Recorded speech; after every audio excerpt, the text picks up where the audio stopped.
بسم اللہ الرحمن الرحیم نحمدہ و نصلی علی رسولہ الکریم اما بعد فاعوذ باللہ من الشیطان الرجیم بسم اللہ الرحمن الرحیم الذین یأکلون الربا لا یقومون الا کما یقوم الذی یتخبطه الشیطان من المس ذلك بأنهم قالوا انما البيع مثل الربا واحل الله البيع وحرم الربا فمن جاءه موعظة من ربه فانتهى فله ما سلف وامره الى الله ومن عاد فاولئک اصحاب النار هم فيها خالدون صدق اللہ العظیم۔ گزشتہ آیات میں اللہ تعالیٰ نے اللہ کی راہ میں خرچ کرنے کا حکم دیا تھا اور بہت زیادہ تفصیل کے ساتھ اللہ تعالیٰ نے خرچ کرنے کی ایک ایک چیز سمجھائی ہمیں۔ اللہ تعالیٰ کی اس نعمت پر بھی اللہ کا شکریہ کہ اللہ نے ہمیں ہدایت دی۔ اللہ تعالیٰ نے پہلے خرچ کا ذکر کیا، اس میں ایک خرچ کے اندر چونکہ سخاوت ہے، سخاوت اللہ تعالیٰ کو بہت زیادہ پسند ہے۔ سخاوت کو توڑنے والی، ختم کرنے والی، بخل اور کنجوسی کو پیدا کرنے والی جو سب سے بڑی چیز ہے وہ ہے سود۔ ان آیات میں اللہ تعالیٰ نے سود کی مذمت بیان کی اور سود کے حرام ہونے کا حکم نازل کیا۔ سود کسے کہتے ہیں؟ سود کہتے ہیں کہ بغیر کسی محنت کے ایک ہی جنس کے مال پر مال کمایا جائے۔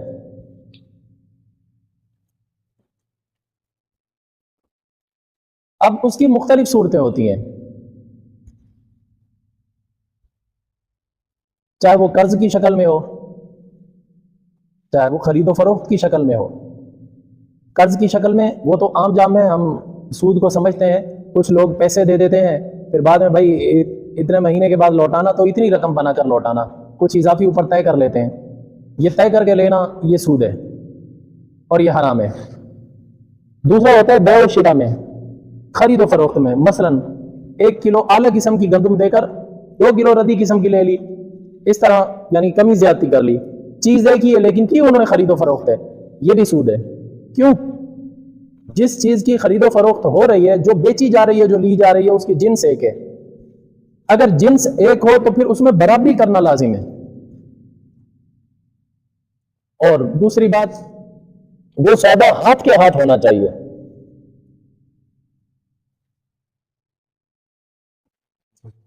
آپ صلی اللہ علیہ وسلم نے کچھ چیزوں کے نام لے کر فرمایا، سونا، کشمش، گندم، نمک، جب بھی اس کی خرید و فروخت کرو ہاتھ کے ہاتھ کرو اور برابر سرابر کرو۔ ان کے اندر اگر کمی زیادتی کر کے لو دو گے تو یہ سود ہے۔ ہمارے ہاں عقل تو یہی کہتی ہے کہ ایک چیز اعلیٰ ہے، ایک قسم ردی ہے، تو ردی چیز زیادہ ملنی چاہیے اعلیٰ کے بدلے میں، یہ ہماری عقل کہتی ہے۔ لیکن شریعت یہ کہتی ہے کہ یہ چیز سود ہو جائے گی۔ اگر لین دین اس طرح کرنا ہے چیز کے بدلے چیز کا تو پھر اس میں برابری ہونی چاہیے۔ ہاں اگر جنس علیحدہ ہو جائے، مثلا گندم کے بدلے جو لے رہے ہیں یا گندم کے بدلے چاول لے رہے ہیں، وہ جنس علیحدہ ہو گئی، اس میں کمی زیادتی جائز ہے۔ اگر جنس ایک ہے پھر اس کے اندر کمی زیادتی کرنا جائز نہیں، چاہے اعلیٰ ہو چاہے ردی ہو۔ اس کی مثال ایک مرتبہ حضرت بلال رضی اللہ تعالیٰ عنہ کچھ کھجوریں اچھی قسم کی لے کر آئے۔ آپ صلی اللہ علیہ وسلم نے پوچھا کہ یہ کہاں سے لائے؟ یا رسول اللہ میں ابھی خرید و فروخت کر کے آیا۔ کیسی کی؟ یا رسول اللہ میرے پاس تھوڑی ردی قسم کی کھجوریں تھی، وہ میں نے سمجھو کہ میں اپنے الفاظ میں کہہ رہا ہوں کہ 2 کلو دے کر میں 1 کلو اعلیٰ قسم کی لے آیا۔ حضور نے فرمایا یہ تو صریح سود ہے، یہ تو کھلم کھلا سود ہے۔ میرا کہنے لگے کہ یا رسول اللہ میں نے تو اعلیٰ لی ہیں ردی دے کر۔ آپ صلی اللہ علیہ وسلم نے فرمایا اس طرح کرنا سود ہے۔ اگر آپ نے ردی اور اعلیٰ کا اس طرح اگر آپس میں خرید و فروخت کرنی ہو تو اس کی صورت یہ ہونی چاہیے کہ آپ اپنی کھجوریں بازار میں لے جائیں، ان کو بیچیں، اس قیمت سے آپ اعلیٰ کھجور خرید لیں۔ اب ہم جیسا جو 1.5 سیاڑا وہ تو یہی کہتا ہے کہ یار کان ادھر سے پکڑو ادھر سے پکڑو، وہ تو سود ہے تو پھر سود ہی ہے۔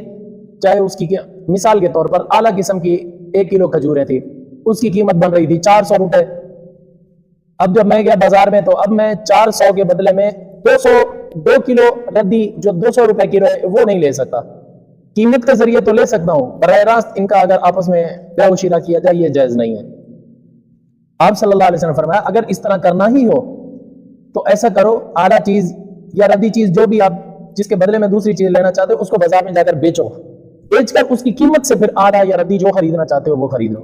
پھر بھی اگرچہ کھجور کے بدلے کھجور ہی آئے گی لیکن قیمت کے ذریعے سے گھوم کر آئے گی، وہ جنس کے بدلے جنس کا وہ موازنہ نہیں ہوگا، بلکہ یہ جنس کا یعنی ایک جنس کے بدلے دوسری جنس لینے والا جو ضابطہ ہے وہ ٹوٹ جائے گا. ہم نے جنس کے بدلے جنس نہیں خریدی, ہم نے جنس کے بدلے میں قیمت لی, قیمت کے بدلے میں وہ دوسری جنس خریدی, یہ چیز جائز ہے. اگر چیزوں کے اندر اس طرح کرنا ہے تو ان کا ہم جنس اگر ہے وہ چیزیں ہیں تو ان میں برابری لازمی ہے, ان میں کمی بیشی کرنا یہ جائز نہیں ہے, چاہے وہ اعلیٰ قسم کی ہوں چاہے وہ ردی قسم کی ہوں. چاول کے بدلے چاول لے رہے ہیں تو یہ نہیں دیکھا جائے گا کہ ایک کٹا کائنات کا ہے اس کے بدلے میں جو ہے سپر کا 1.5 کٹا ملنا چاہیے, ایسا نہیں ہو, پھر اس میں برابری ہونی چاہیے. ہاں اگر اس طرح کرنا چاہتے ہو تو اس کائنات کے کٹے کو پہلے بیچو, پھر اس کے بدلے میں آپ بھلے 1.5 کٹا جو ہے وہ سپر کا خرید لو.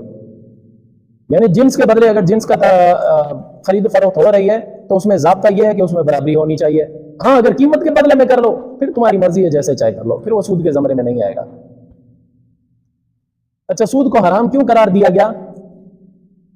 اس کی کئی ساری وجوہات ہیں. اس سے انسان کے اخلاق ایسے تباہ ہو جاتے ہیں کہ نہ وہ دنیا میں عزت کے قابل رہتا ہے نہ آخرت میں. دنیا میں جو لوگ سود کھاتے ہیں ان کے اندر بخل کا مادہ پیدا ہو جاتا ہے, سخاوت ان سے ختم ہو جاتی ہے, سود خور کبھی سخی نہیں ہوتا. دوسرا, وہ مال کا حریص ہو جاتا ہے, اتنا حریص ہو جاتا ہے کہ وہ جس کو اس نے قرض دیا ہوا ہے اس سے جب واپسی کا مطالبہ سود کے ساتھ کر رہا ہوتا ہے تو اس کو کوئی ترس نہیں آتا. یہ نہیں دیکھ رہا ہوتا کہ میں نے اس غریب کے اوپر اتنا بوجھ ڈال دیا ہے کہ یہ اٹھانے کے بھی قابل نہیں ہے, لیکن وہ اپنی ضد پر اڑا, مجھے چاہیے یہ قسط, اگر اس دفعہ تو نے قسط نہیں دی اگلی دفعہ یہ ڈبل ہو جائے گی. تو یہ ظلم ہے. یہ دوسرے کے مال کو زبردستی چھیننا یہ اسی زمرے میں آتا ہے. تو اس وجہ سے اللہ تعالیٰ نے اس چیز کو حرام قرار دیا. اللہ تعالیٰ فرماتے ہیں الذین یاکلون الربا لا یقومون الا کما یقوم الذی یتخبطہ الشیطان من المس. وہ لوگ جو سود کھاتے ہیں وہ قیامت کے دن نہیں کھڑے ہوں گے مگر ایسی حالت میں کہ جس طرح کھڑا ہوتا ہے وہ شخص جس کو جنات اور شیاطین نے مخبوط الحواس بنا دیا ہے. جس آدمی کو جن چپٹ جائیں, کبھی اس کی کیفیت دیکھی ہے, حالت دیکھی ہے, اس کی آنکھیں پھٹی رہ جاتی ہیں, کبھی کبھار آنکھیں اوپر کو چڑھ جاتی ہیں, شکل بھی بگڑ جاتی ہے, تو اس کی عادتیں اور طور طریقہ بھی بدل چکا ہوتا ہے, آواز بھی بھیانک نکال رہا ہوتا ہے, اور منہ سے ایسی باتیں نکالنا شروع ہو جاتا ہے کہ جو کبھی اس کے منہ سے سنی نہیں ہوتی, اور یہ سب ہو رہا ہوتا ہے اس کے ساتھ حقیقت میں. لیکن جب اس کو ہوش آ جائے پھر اس سے پوچھا جائے, کہتا نہیں میں نے تو کچھ بھی نہیں کیا, مجھے پتہ ہی نہیں ہے. یہ اللہ تعالیٰ نے ایک تشبیہ دی ہے کہ قیامت کے دن سود خور ایسی حالت میں اٹھایا جائے گا جیسے جنات چمڑا ہوا شخص ہوتا ہے, جنات چپٹا ہوا شخص. ویسے اللہ تعالیٰ یہ بھی کہہ سکتے تھے کہ وہ پاگل حالت میں اٹھایا جائے گا, یا جنون کی حالت میں اٹھایا جائے گا, یا بے ہوشی کی حالت میں اٹھایا جائے گا. اللہ تعالیٰ نے یہ لفظ کا چناؤ نہیں کیا. اس کی وجہ پاگل پن بیماری ہے. اس پاگل پن میں انسان اتنی بےہودہ حرکتیں نہیں کر رہا ہوتا جتنا جن چپٹا ہوا کر رہا ہوتا ہے. دوسری بات, بے ہوشی اس وجہ سے اللہ تعالیٰ نے نہیں کہا. اگر بے ہوشی کہتے تو بے ہوش آدمی تو پڑا ہوا ہوتا ہے ایک ہی جگہ پر, اس سے کوئی غلط حرکت سرزد ہی نہیں ہوتی جس کی وجہ سے اس کی معاشرے میں عزت خراب ہو. لیکن جو جن چپٹا ہوا شخص ہوتا ہے اگر اس کو باہر لے آؤ تو اچھا بھلے بھی دیکھ کر کہہ رہے ہوتے ہیں یار اس کو ہو گیا, ساری عزت رول دیتا ہے, اس کے منہ سے ایسے الفاظ نکل رہے ہوتے ہیں. ایک بے ہوشی سی ہوتی ہے, اس پر اس کو ہوش نہیں ہوتا. دوسرا, اس کی عزت رول رہی ہوتی ہے. تیسرا, اس کے منہ سے خود ایسے بول نکلنا شروع ہو جاتے ہیں کہ جو عقلی لحاظ سے معقول ہوتے ہی نہیں ہیں, بےہودگی پر مبنی ہوتے ہیں. قیامت کے دن جو سود خور ہوگا وہ اس حالت میں اٹھایا جائے گا. یہ اللہ تعالیٰ نے ایک تشبیہ دی ہے, اور یہ کیفیت بہت گندی کیفیت ہے. اللہ تعالیٰ ہم سب کی حفاظت کرے. بسا اوقات جن چپٹے ہوئے شخص ایسے ہوتے ہیں کہ وہ اپنی شرمگاہ تک ننگی کر دیتے ہیں, ان کو ہوش نہیں ہوتا. تو اس سے زیادہ ضلالت اور کیا ہوگی؟ یہ سود خور کی سزا. اچھا, یہ سزا کیوں اللہ تعالیٰ دیں گے؟ یہ اللہ تعالیٰ اس کو سزا اس وجہ سے دیں گے تاکہ جب لوگ قیامت کے دن اٹھائے جائیں گے نا, وہ غلط حرکتیں کرے گا تو سارے لوگ اس کی طرف متوجہ ہو جائیں گے, وہ اپنی حرکتوں سے پہچان لیا جائے گا یہ سود خور ہے, یہ ضلالت ہے اس کی. دیکھو بڑے مجمع میں ایک اگر سارے چپ چاپ کھڑے ہیں تو کسی کو کوئی پرواہ نہیں ہوتی. اگر ایک آدمی بڑبڑانا شروع ہو جائے تو سارے اس کو دیکھنا شروع ہو جاتے ہیں. میدان محشر میں یہ سود خور اسی طرح بڑبڑانے لگ جائے گا. جب جن چپٹا ہوا آدمی الٹی فضول حرکتیں کرنے لگ جاتا ہے تو دور سے پہچانا جائے گا یہ سود خور ہے. حضور صلی اللہ علیہ وسلم نے فرمایا, جب معراج کی رات اللہ تعالیٰ نے مجھے آسمانوں پر بلایا تو مسجد حرام سے دو شخص مجھے لے کر گئے, یعنی 2 فرشتے تھے جو براق پر سوار کر کے آپ صلی اللہ علیہ وسلم کو لے کر گئے. آپ صلی اللہ علیہ وسلم نے فرمایا پہلے مجھے ساری روئے زمین کی سیر کرائی گئی، پھر مسجد اقصیٰ لے جایا گیا، پھر مسجد اقصیٰ سے براق کے ذریعے مجھے آسمانوں پر لے جایا گیا۔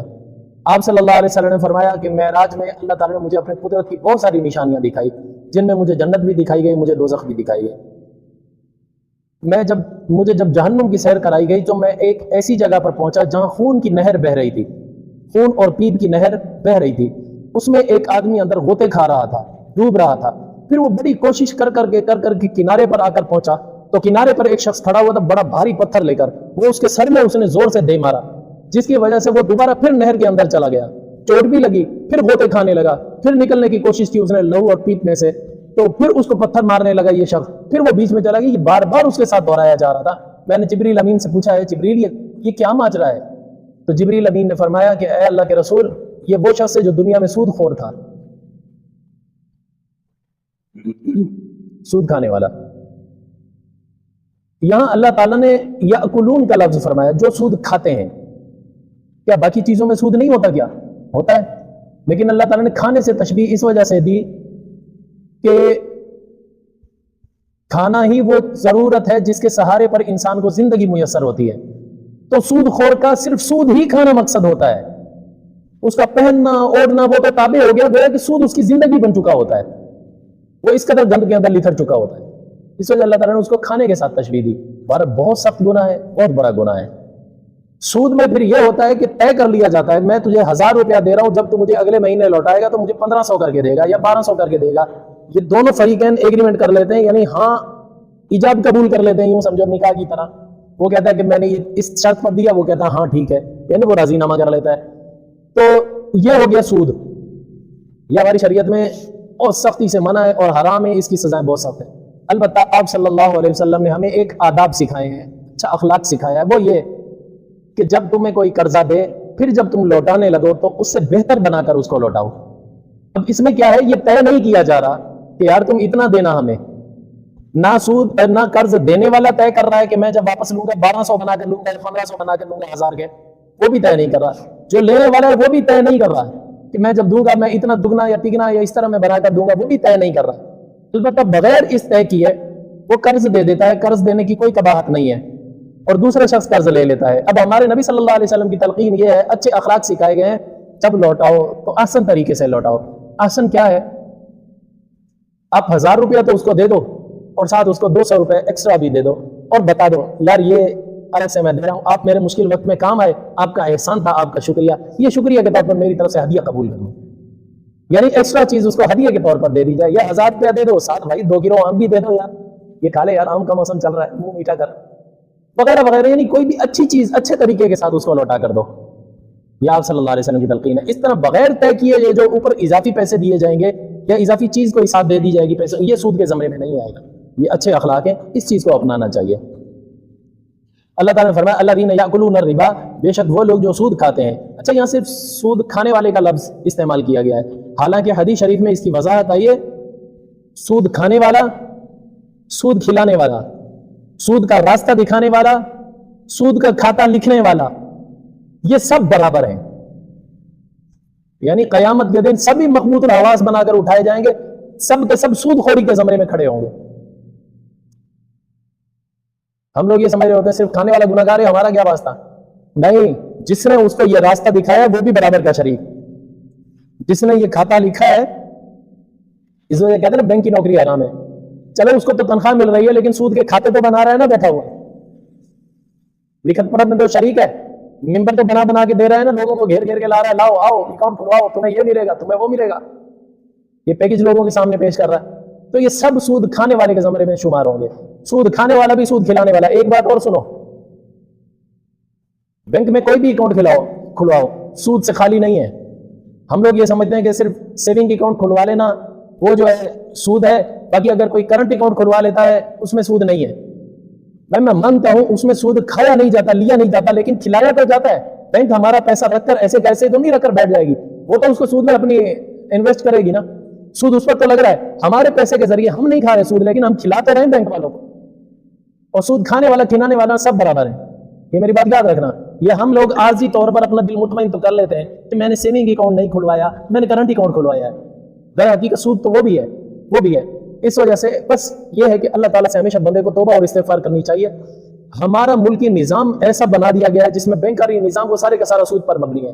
کوئی شخص بھی سود سے بچ نہیں سکتا. ہماری مسجدوں کے اکاؤنٹ بھی وہیں کھلے ہوئے ہیں. ہم لوگ یہ سمجھتے ہیں شاید میں امام ہوں, میں مؤذن ہوں, میری حلال کی تنخواہ پیور حلال کی آ رہی ہے. نہیں ہے ایسا یار, وہ بھی سود کے راستے سے کہیں نہ کہیں سے گھوم کر آ رہی ہے. سود کھا نہیں رہی تو سود کھلا تو رہی ہے میری تنخواہ.